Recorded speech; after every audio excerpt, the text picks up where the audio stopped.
무신론을 주장하는 사람들은 사람이 죽으면 그것으로 모든 것이 끝난다고 이렇게 믿습니다. 그렇지만 그런 분들의 주장과는 다르게 우리 한국 사람들은 사람이 죽음을 맞으면 그것이 끝이 아니고 그 후에 또 다른 세계가 있다는 그런 것을 믿는 정서에 우리가 또 문화 속에 살아가고 있습니다. 여러분 그 제사 문화를 생각해 보십시오. 조상님들의 혼이 그 자리에 나타나서 그 차려놓은 음식을 실제로 잡수시는지 그걸 믿고 계시는지 아니면 그저 돌아가신 분들을 기리고 그분에 대한 예를 갖추기 위해서 그렇게 행사로 하는 것인지 일일이 확인해 보지 않았기 때문에 말씀을 드릴 수는 없겠습니다만 이 돌아가신 조상들에 대한 예우를 지키는 것이 어떤 그 자신의 삶의 문제와 굉장히 밀접한 연관이 있다고 믿는 이런 것이 분명한 것입니다. 돌아가신 분들이 아직도 어떤 영향력을 행사할 수 있다고 믿는 이런 풍습 속에서 이 육체의 삶이 끝이 아니고 그 후에 무엇인가 있다는 이런 깊은 정서가 우리 삶 속에 뿌리내리고 있다는 것이죠. 그러니까 이런 현상이 그 삶 속에서 일상생활에서도 또 우리가 사용하는 언어 속에서도 매우 쉽게 발견됩니다. 여러분 누가 돌아가시면 우리 이제 흔히 하는 그 이야기가 있지 않습니까? 유가족들에게 이 위로를 건네주기 위해서 우리가 보통 이제 고인의 명복을 빈다 이제 이렇게 말하는데요. 여러분 여기 명복이라는 말이 무슨 말인지 아십니까? 저승에서 누리는 복이라는 그런 말입니다. 그렇죠? 그러니까 이 표현 속에도 육체의 죽음 이후에 사후 세계가 있다는 것을 믿는 믿음이 담겨 있다는 것인데 이게 굉장히 불교적인 그런 표현이기 때문에 우리 믿는 사람들에게는 별로 적합하지 않은 그런 표현이라고 생각합니다. 종교적인 신념에 근거하지 않은 일상생활 표현 속에서도 마찬가지입니다. 이 억울한 죽음을 맞은 분들에게 우리가 조의를 표할 때 뭐라고 얘기하십니까? 이 고인이 이제 좀 더 나은 곳에 가셔서 편하게 쉬시기를 바랍니다. 이제 이렇게 보통 말씀하시지 않습니까? 이 사후 세계는 이 뒤틀어지고 살기 어려웠던 이런 세상과는 다른 보다 좋은 곳이어야 한다는 어떤 그 신념 내지는 또 그런 곳이었으면 좋겠다 하는 어떤 그 바람, 막연한 기대감 이런 것들이 여기에 담겨 있는 것입니다. 오늘 본문을 보시면 예수께서 이 십자가의 죽음을 당하시기 바로 전날 밤 일어난 일들을 우리에게 소개해 주고 있는데요. 이 말씀 속에서 우리는 예수께서 죽음에 대해서 어떻게 생각하셨는지를 분명히 이해하게 됩니다. 여러분과 저에게 이 죽음의 문제보다 더 중요한 문제가 있을 수 있을까요? 예수께서 과연 이 죽음에 대하여 어떤 생각을 가지고 계셨는지 어떤 시각으로 바라보셨는지 돌아보면서 우리의 삶 속에 하나님께서 무엇을 말씀하려고 계시는 것인지 우리 함께 생각해 보도록 합시다. 제자들과 함께 6월절 만찬을 나누신 예수께서 그들을 데리고 이 겟세마네라는 곳으로 가셨다고 36절이 이제 시작이 되고 있습니다. 물론 마태가 이제 그 표현을 쓰지는 않았습니다만 요한복음 18장 1절에 보시면 이 겟세마네라 하는 이 곳은 예루살렘 동쪽 감람산 근처인 이 기드론 골짜기 건너편에 위치한 작은 동산이었다 이렇게 얘기하면서 예수께서 아주 자주 제자들과 함께 여기를 다니어 가셨다 이렇게 요한이 우리에게 소개를 해주고 있습니다. 예수께서 죽음을 당하시기 전에 십자가의 길을 갈 것인가 말 것인가의 문제를 두고 이 유혹을 뿌리치시기 위해서 피땀을 흘리면서 기도하셨던 곳이 동산이었다 하는 이 사실 우리가 주목할 필요가 있을 것 같아요. 그렇지 않습니까? 물론 예수께서 유혹을 당하셨던 적이 한두 번이 아니었습니다. 예수께서 공생활을 시작하시기 전에 광야에서 40일 동안 금식하시면서 사탄에게 시험을 받으셨다고 마태가 4장에서 설명하고 있지 않습니까? 또 광야에서 빵 5개와 생선 2마리로 5,000명을 먹이셨을 때에도 그 기적을 보고 흥분했던 그런 군중이 그 자리에서 예수님을 왕으로 삼으려는 움직임을 예수께서 간파하셨는데 그때 그 유혹을 뿌리치시고 십자가의 길을 걸어가시기로 마음을 먹으시면서 거기에서 도망치듯이 빠져나오셨던 것입니다. 또 마태복음 16장 13절 이하에 보시면 베드로가 마침내 예수님을 살아계신 하나님의 아들이시라고 고백하는 그런 결정적인 순간이 이제 소개가 되고 있는데요. 곧바로 이어지는 사건에 보시면 예수께서 예루살렘에 올라가서 대제사장들과 서기관들에게 고난을 당하고 또 죽임을 당하고 3일 만에 살아나야 할 것을 제자들에게 가르쳤을 때에 베드로가 곧바로 예수를 붙잡고 항변하면서 주여 그리 마옵소서 결코 그 일이 주께 미치지 아니하리로다 이렇게 가로막지 않았습니까? 그때 예수께서 돌이켜서 제자 베드로에게 뭐라고 말씀하셨습니까? 사탄아, 내 뒤로 물러가라. 너는 하나님의 나를 넘어지게 하는 자로다. 내가 하나님의 일을 생각하지 아니하고 도리어 사람의 일을 생각하는다. 이렇게 아주 심하게 꾸짖으셨던 것입니다. 이날 저녁에 겟세마네 동산에 도착하셨을 때 예수의 심경을 마태가 아주 잘 설명하면서 뭐라고 말씀하셨습니까? 이 고민하며 슬퍼하셨다고 37절에 설명을 하였고요. 예수님 자신도 38절에 보시면 내 마음이 매우 고민하여 죽을 지경에 이르렀다 이렇게 말씀하셨는데, 이 십자가의 길을 버리고 죽음을 당하고 싶지 않은 강한 유혹을 받고 계셨던 것이 분명한 것입니다.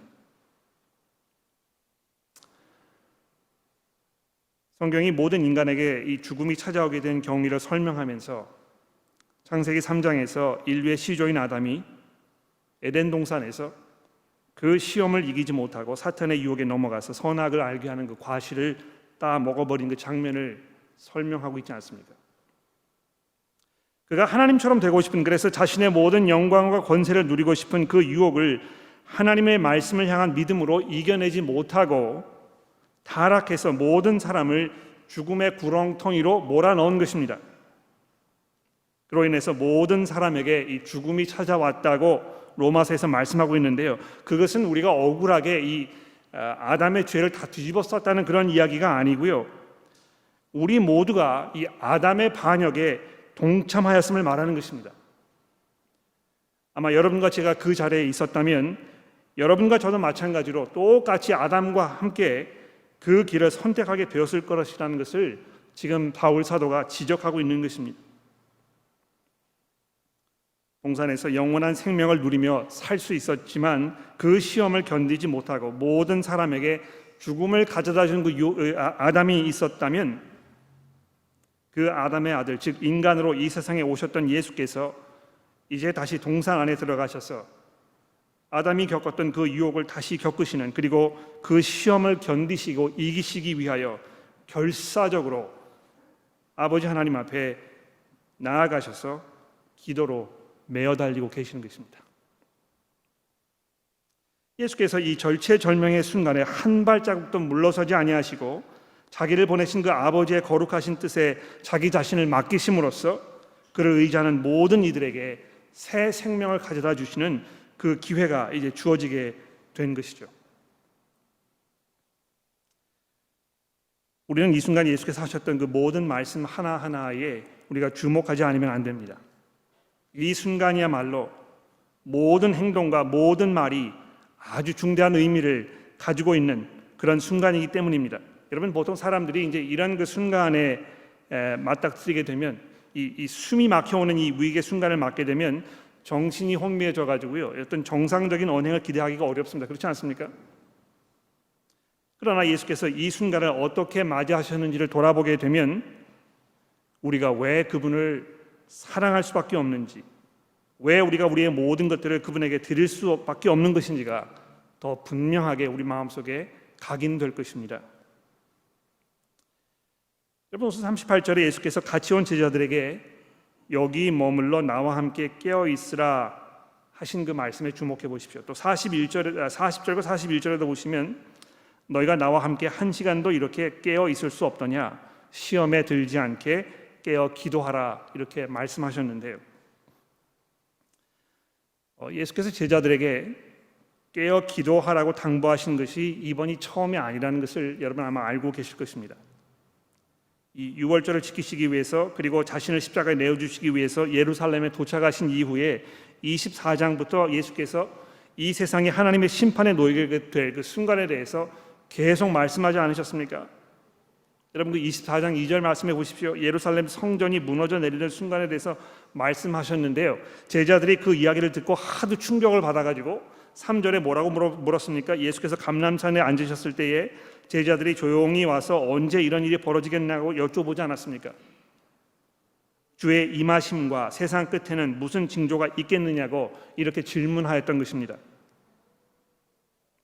그때 예수께서 선지자 다니엘이 말한 바와 같이 이 멸망에 가증한 것이 거룩한 곳에 선 것을 보거든 그때에 유대에 있는 자들은 산으로 도망하라 이렇게 15절에 말씀을 하셨습니다. 그렇죠? 근데 여기 이 멸망에 가증한 것이라는 이 어려운 표현이 무엇을 의미하는지에 대해서 성경의 학자들의 의견이 분분합니다만 이것이 분명히 기본적으로 이 십자가 사건을 의미한다고 저는 확신합니다. 이 말씀을 하신 후에 24장 42절에 보시면 그러므로 깨어 있으라 어느 날에 너희 주가 임할는지 너희가 알지 못함이니라. 또 44절에 보십시오. 그러므로 너희는 준비하고 있으라 생각하지 않은 때에 인자가 오리라 이렇게 말씀하셨습니다. 또 25장 13절로 넘어가 보십시오. 그런즉 깨어 있으라 너희는 그 날과 그 때를 알지 못하느니라 또 이렇게 한번 강조하셨던 것입니다. 여러분 여기 세상이 시작된 이후에 그 유래를 찾아볼 수 없는 가장 중대하고 가장 끔찍하며 가장 엄청난 이 파괴력을 가지고 있는 이 사건이 곧 벌어지게 될 이 순간이 점점 다가오고 있는 바로 이 순간에 예수께서 제자들에게 깨어 기도하고 있지 않으면 그 순간을 견디지 못할 것이라고 계속해서 경고하고 있는 것입니다. 이번 그 마태복음 시리즈의 시작인 그 26장을 보십시오. 여기 보시면 마태가 이제 이 순간이 정말 코앞에 다가왔다는 것을 강조하기 위해서 시간을 말해주는 그 장치들을 이 곳곳에 이렇게 심어 놓았습니다. 여러분 그 26장 2절에 보시면요, 이게 이제 이틀이면 6월절이라 이렇게 이야기하지 않았습니까? 또 17절로 내려가 보십시오. 이 무교절 첫날이 되었다 이렇게 이야기했고요. 또 20절에 가시면 그 날이 저물어 저녁이 되었다. 또 31절에 보시면 예수께서 제자들에게 오늘 밤 너희가 다 나를 버리리라. 오늘 밤 닭 울기 전에 내가 나를 3번 부인할 것이다. 이렇게 말씀하셨습니다. 우리가 이제 흔히 초일기에 들어갔다 이제 이렇게 말하는데요.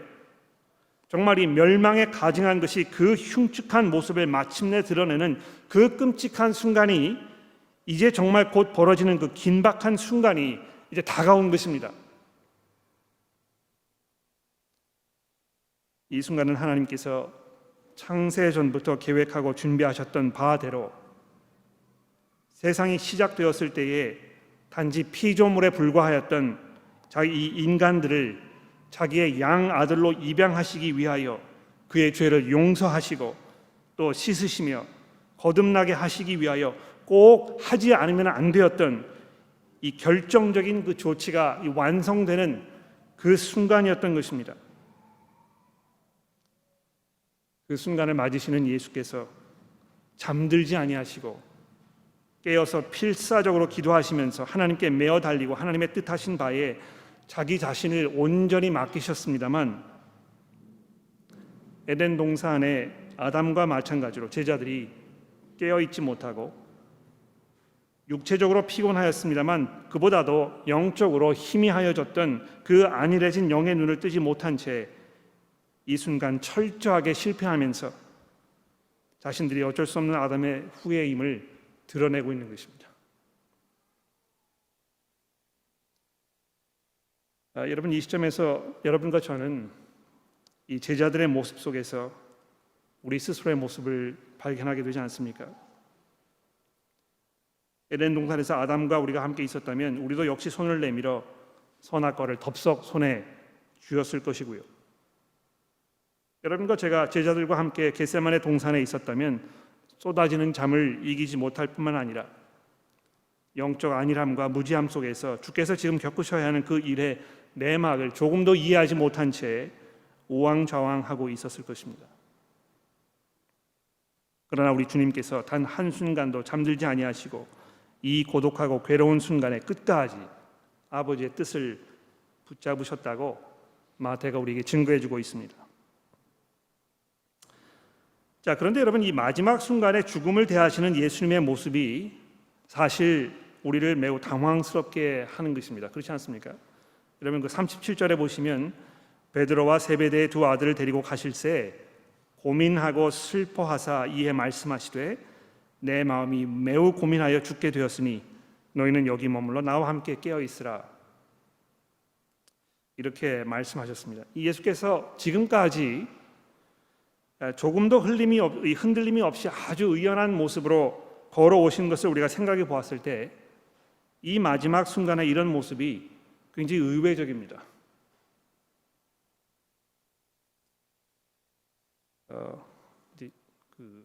3.1절이 다가오지 않습니까? 그렇죠? 3.1절이 되면은 독립투사들 이제 우리가 생각하게 되는데요. 여러분 아마 안중근 의사의 유언과 그의 어머니였던 조 마리아 여사가 남겼던 그 편지에 대해서 잘 알고 계실 것입니다. 일본에서 조선의 총독으로 파견된 이 이토 히로부미를 하얼빈에서 암살한 후에 체포가 되어서 사형 선고를 받은 이 안중근 의사 그 아들을 향해서 그의 어머니가 이렇게 편지를 썼다고 알려져 있습니다. 실제로 이렇게 편지를 썼는지 역사적인 문서가 남아 있지 않기 때문에 확인할 수 없습니다만 보통 이런 그 이야기가 계속 전해져 내려오고 있는 것입니다. 어머니가 뭐라고 편지를 쓰셨냐면, 내가 만약 늙은 어머니보다 먼저 죽는 것을 불효라고 생각한다면 이 어미는 세상에서 웃음거리가 될 것이다. 너의 죽음은 너 한 사람의 것이 아니라 조선인의 전체의 공분을 짊어지고 있는 것이다. 내가 항소를 한다면 그것은 일제의 목숨을 구걸하는 짓이다. 내가 나라를 위해서 이에 이른즉 딴맘 먹지 말고 죽으라. 옳은 일을 하고 받은 형이니 비겁하게 삶을 구걸하지 말고 대의를 위해 죽는 것이 어미에 대한 효도이다. 여기에 너의 수의를 지어 보내니 이 옷을 입고 가거라. 다음 세상에는 반드시 선량한 천부의 아들이 되어 세상에 나오거라. 이런 편지를 받은 안중근 의사가 다음과 같은 유언을 남겼다고 합니다. 내가 죽은 뒤에 나의 뼈를 하얼빈 공원 곁에 묻어두었다가 우리의 국헌이 회복되거든 조국으로 반장해다오. 나는 천국에 가서도 또한 마땅히 우리나라의 회복을 위하여 힘쓸 것이다. 너희들은 돌아가서 동포들에게 각각 모든 나라의 책임을 지고 국민된 의무를 다하고 힘을 같이 하고 힘을 다하여 공로를 세우고 업을 이루도록 일러다오. 대한독립의 소리가 천국에서 들려오면 나는 마땅히 춤을 추며 만세를 부를 것이다. 이 굉장히 비장하고 결연하며 용감하고 의연한 이분의 모습 속에서 이 어떤 웅장한 감동이 마음속에 밀려오지 않습니까? 그런데 이에 비하면 이 겟세마네 동산에 들어가신 예수님의 모습은 매우 초라해 보이는 것입니다. 감동보다는 애처로운 마음을 불러일으키게 뿐인 그런 모습을 보이고 계시는 것입니다. 지금까지 흔들리지 않은 모습으로 일관하셨던 예수께서 왜 마지막 순간에 이렇게 흔들리고 계시는 것일까요? 그것은 예수께서 지금 당하실 그 죽음의 의미를 너무나 분명하게 잘 알고 계셨기 때문입니다. 이 죽음이 죄인들을 향한 하나님의 이 진노의 심판임을 알고 계셨던 것입니다. 그리고 그 죽음 후에는 모든 것이 다 소멸되어서 사라져버리는 것이 아니고 하나님과의 영원한 단절이며 하나님께 속한 모든 아름답고 좋은 것들을 더 이상 기대할 수 없는 그런 절망의 상태로 영원히 남아있는 것을 예수께서 알고 계셨던 것입니다. 예수께서 이미 마태복음 앞부분에서 하나님의 진노의 심판에 놓이는 것에 대해서 말씀하시면서 어두운 가운데 쫓겨나 영원히 슬피 울면서 이를 가는 고통 중에 있을 것이라고 이렇게 말씀하셨는데요. 바울 사도가 예수께서 세상에 오시기 전까지 이 세상에 존재하였던 모든 인간들의 죄악을 하나님께서 참고 참으시면서 그거를 다 쌓아두셨다가 그 아들이 이것을 홀로 감당하게 하셨다고 로마서에서 말씀하고 있습니다. 앞서간 모든 인간들의 죄뿐만이 아니고 그 후에 마지막 심판 날 직전까지 존재할 모든 인간들의 죄마저도 하나님께서 죄다 긁어 모으셔서 그 아들의 어깨에 짊어지으신 것입니다. 이 얼마나 감당하기 어려운 그런 무거운 짐이었을까요? 흔히 사람들이 하나님께서는 죄는 미워하시지만 사람은 사랑하신다 이렇게 말합니다. 물론 하나님께서 이처럼 세상을 사랑하사 독생자를 주셨으니 이렇게 이제 요한복음 3장이 말씀하고 있습니다만, 하나님의 사랑은 사랑할 가치가 없는 원수를 사랑하는 것입니다. 그렇죠? 예수께서 이 순간 이토록 공포와 두려움에 떨고 계셨던 그 이유는 이 모든 죄인을 향하신 그 하나님의 진노를 홀로 다 뒤집어 쓰셔야 했기 때문이었던 것입니다. 하나님께서 자기에게 등을 돌리시며 영원부터 영원까지 완전함 속에서 서로를 사랑하던 그 관계를 외면하시면서, 그 관계가 깨어지면서 예수께서 십자가에 못 박히셨을 때 나의 하나님이여 나의 하나님이여 어찌하여 나를 버리셨나이까 이렇게 절규하지 않으셨습니까? 버림을 받아보신 적이 있습니까, 여러분? 내가 사랑하는 사람으로부터 버림을 받고 관계가 깨어져서 더 이상 그 사람과 함께 할 수 없는 그런 지경에 가보신 적이 있습니까? 모든 신뢰가 깨어지고 내가 더 이상 그 사람 앞에 설 수가 없고 그 사람의 얼굴을 바라볼 수가 없는 이런 절망적인 상황 속에 들어가 보신 적이 있습니까? 하나님의 진노는 죄를 향한 것이 아니고 그 죄를 지은 인간을 향한 것입니다. 하나님의 심판은 정말 무서운 것입니다. 히브리서 10장 31절에 뭐라고 이야기하였습니까?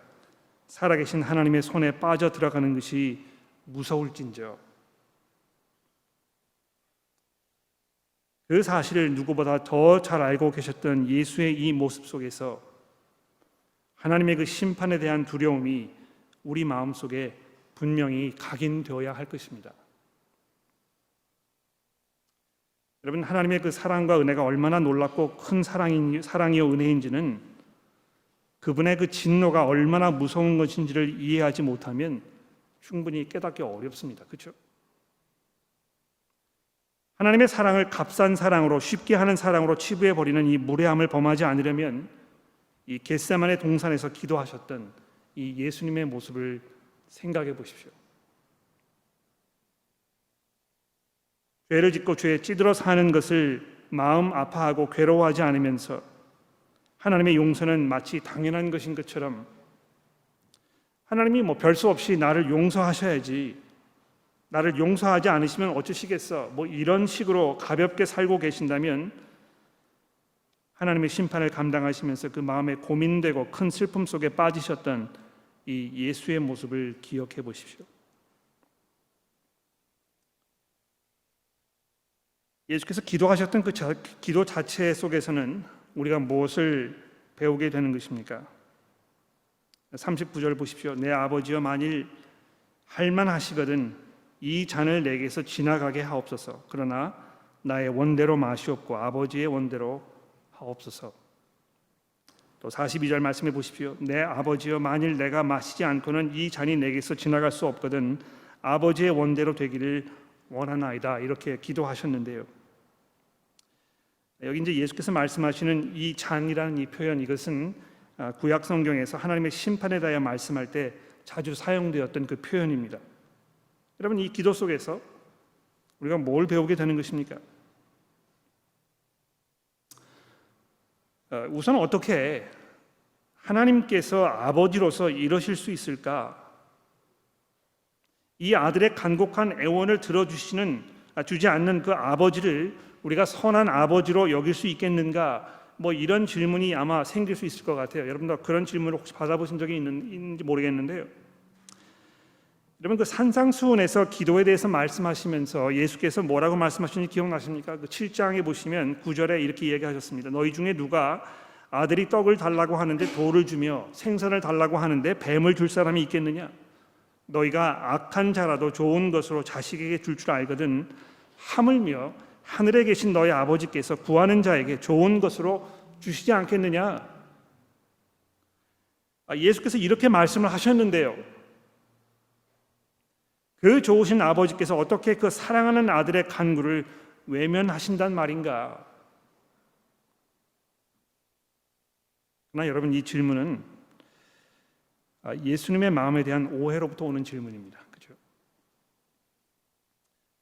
아들은 정말 하기 싫었지만 아버지의 이 무리한 요구를 어쩔 수 없어서 따라갔어야만 하는, 그래서 예수께서 자기 자신의 의지와는 상관없이 모든 것을 뒤집어 쓰신 채 억울하게 희생을 당하신 그런 분 정도로 생각하면 아마 이런 질문을 하게 될 것입니다.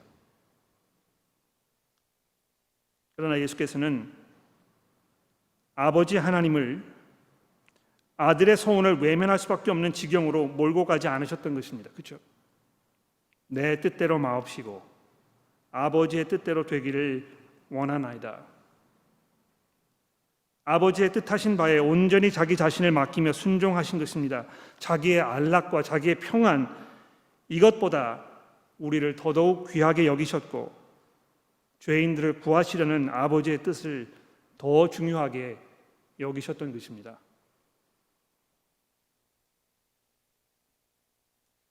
여러분, 그 마태복음에 보시면 예수께서 참 제자로 사는 것에 대하여 상당히 많은 분량을 할애해서 우리에게 설명하셨던 것을 우리가 볼 수 있습니다. 예수의 참 제자로 사는 것은 입만 살아있는 상태로 사는 것이 아니고 마음과 뜻과 힘과 정성을 다하여 하나님을 사랑하며 하나님 아버지의 뜻하신 바에 온전히 헌신되어 있는 것이라고 예수께서 우리에게 여러 번 말씀하셨습니다. 그래서 기도에 대해서 이야기하시면서도 마태복음 6장 10절에 나라가 임하시오며 뜻이 하늘에서 이루어진 것처럼 땅에서도 이루어지이다. 또 7장 21절에 보시면 나더러 주여 주여 하는 자마다 천국에 들어갈 것이 아니요 다만 하늘에 계신 내 아버지의 뜻대로 행하는 자라야 들어가리라, 이렇게 말씀하지 않으셨습니까? 또 12장 50절에 보십시오. 누구든지 하늘에 계신 내 아버지의 뜻대로 행하는 자가 내 형제요 내 자매요 내 어머니라.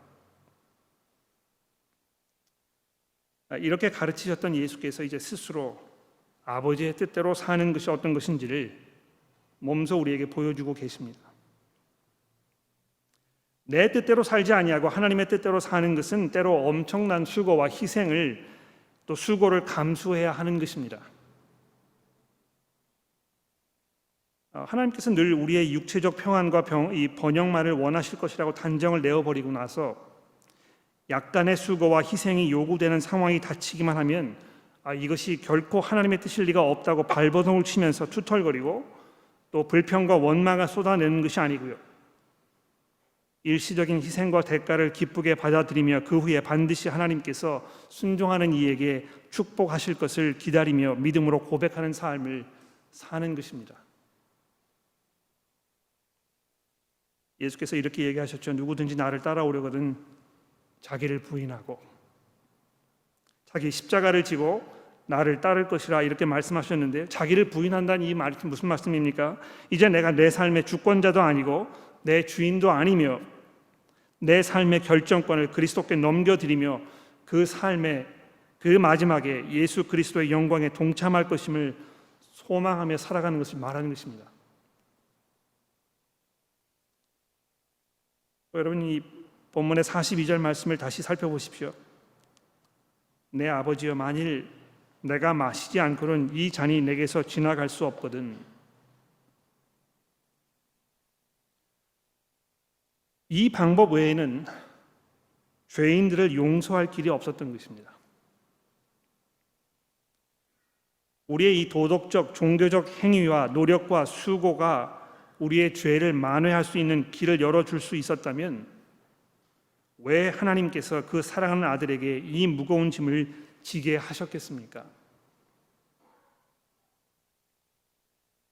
예수님의 이 기도는요, 우리 인간들의 이 오만함과 자기 자신에 대한 어리석은 자신감이 얼마나 근거 없는 것인지를 우리에게 증거해주고 있습니다.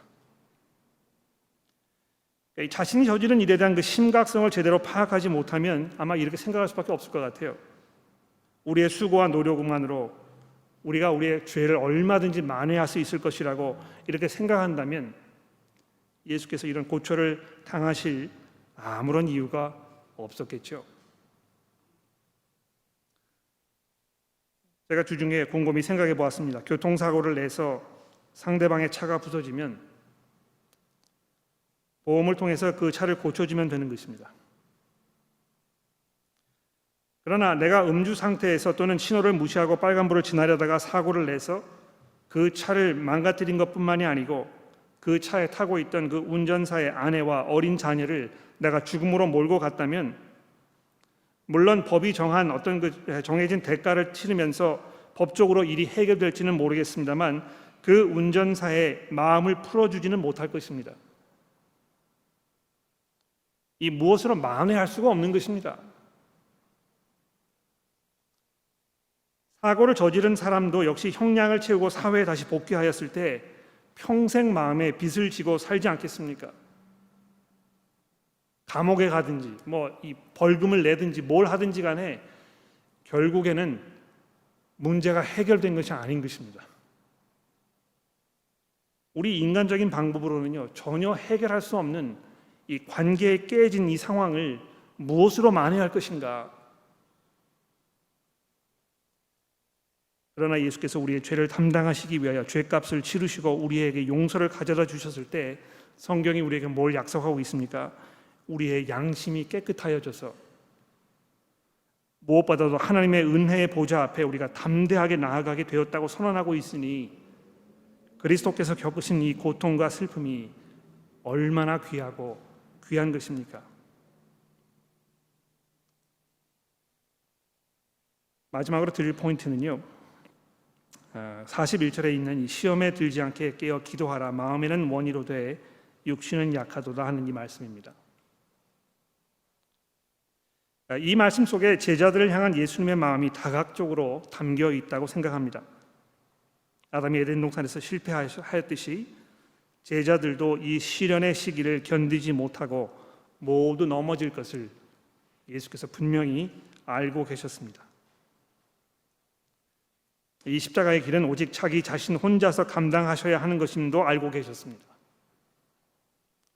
그들의 그 자신만만한 장담에도 불구하고 이제 곧 그들 모두가 도망쳐 버릴 것임도 인지하고 계셨지만 예수께서 그들을 포기하지 아니하시고 그들의 연약함마저 품에 안으시면서, 여러분 그 지난주에 말씀에서 살펴보았듯이 예수께서 뭐라고 약속하셨습니까? 내가 부활한 후에 너희들보다 먼저 갈릴리로 가서 너희를 기다릴 것이다. 실망과 공포와 좌절과 슬픔으로 무너져 내린 그들을 예수께서 맞으시면서 그들을 회복시키시고 이 연약하고 보잘것없는 이들을 통해서 자신의 복음을 온 세상에 전하시기로 이미 예수께서 마음을 먹지 않으셨습니까? 질그릇과 같은 우리를 도구로 들어 사용하셔서 하나님의 영광과 그 은혜가 이 땅에 증거되게 하셨으니, 사랑하는 교우 여러분, 우리가 참 성왕으로 담대하게 주의 뜻을 구하며 살기로 오늘 다짐하게 되기를 간절히 기도합니다. 기도하겠습니다.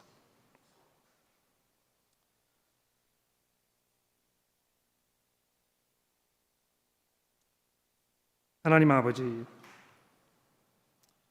우리 예수 그리스도 우리 주님의 그 사랑이, 그 헌신이 얼마나 놀라우며 또 얼마나 깊은 것인지 우리가 다시 한번 돌아보게 됩니다. 저의 어리석음과 또 저의 오만함과 또 죄악된 이런 모든 습성들을 우리가 주 앞에 내려놓으며 그것들을 사하시고 해결하시기 위해서 이 고난을 당하셨던 우리 주님 앞에 우리가 나아갑니다. 저희를 사랑하신 그 사랑으로 저희들을 품어주시고 거듭나게 하셔서 하나님의 백성으로 살게 하셨으니, 하나님의 저희가 그 하나님의 은혜 가운데에서 소망 중에 살게 하시고 용기 있게 살게 하시고 결단하며 헌신하며 살아가도록 우리 모두를 인도하여 주옵소서. 하나님, 저희는 연약하여 넘어지며 저희의 힘으로는 도저히 이 모든 것들을 감당할 수 없음을 고백하오니 우리의 대장 되신 예수께서 친히 앞장서셔서 우리를 이끌어 주시고 우리의 방패가 되어 주시며 우리의 힘의 원천이 되어 주셔서 주께서 이 세상에 다시 임하시는 그때에 우리가 기쁨으로 주를 맞으며 감사함으로 그 앞에 나아가서